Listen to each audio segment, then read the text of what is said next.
তারাবিহের সালাহ আদায় করার সহি নিয়ম কি?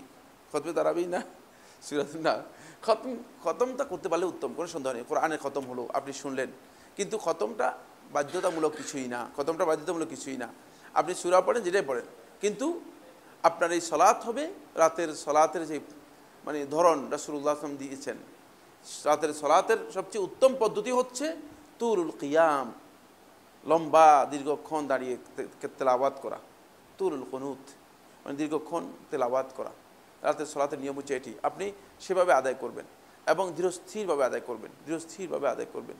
রাসূলুল্লাহ সাল্লাল্লাহু আলাইহি ওয়াসাল্লাম সালাতের বিষয়টি সহিহ বুখারীর মধ্যে আয়েশা রাদিয়াল্লাহু আনহা বিবরণ দিয়েছেন, ওয়ালা তাসআলু আন হুসনিহিন্না ওয়া তুলিহিন, কত সুন্দর করে রাসূল সাল্লাল্লাহু আলাইহি ওয়াসাল্লাম আদায় করেছেন এবং কত লম্বা সালাত আদায় করেছেন।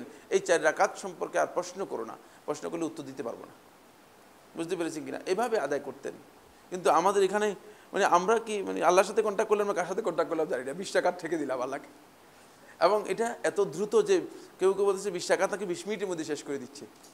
মানে এটা এর মতো, এটা কি বলে জানি, ডিজিটালের চেয়ে বেশি, ডিজিটালের অবস্থা খারাপ, এটা এত দ্রুত করে ফেলেছে। কারণ কি? মানে আপনি আল্লাহকে কি বুঝাচ্ছেন? নাউজুবিল্লাহ মিন যালিক, এটা ইবাদত। 4 রাকাত পড়েন, কিন্তু 4 রাকাত হতে হবে 4 রাকাতের মতো। যেমন আমি আল খাবজিতে 1 বছর দাওয়াতি কাজে রমজান মাস ছিলাম।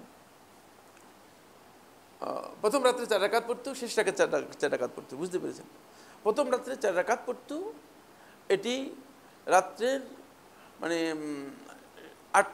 9টায় শুরু হতো, রাত 9টায় শুরু হতো, 9টায় শুরু হয়ে 10টা, 10:30, 11:30 দিকে শেষ হতো।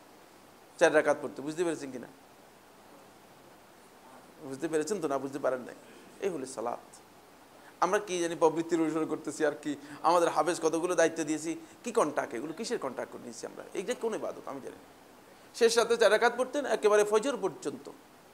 ফজরের আধা ঘন্টা আগে মানে সেহরির জন্য লোকদেরকে ছেড়ে দিত। তো এটা হচ্ছে সালাত, সালাতের পদ্ধতি হচ্ছে এই ধরনের। বাকি এখন এখানে মানে 20 টাকা আদায় করতে হবে, যেমনি খুশি তেমনি আদায় করো, এটা কোনো পদ্ধতি হলো না। এটা সুন্নাহ একটা পদ্ধতি রয়েছে, রাসূল সাল্লাল্লাহু আলাইহি ওয়াসাল্লাম দেখিয়েছেন।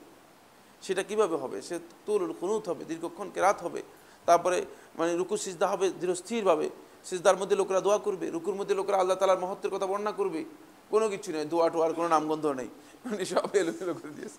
পুরা সালাতটাই মানে আমাদের ফরম্যাটে চলতেছে, আল্লাহ রাসূলের দেওয়া ফরম্যাটে চলতেছে কিনা এটা সন্দেহজনক।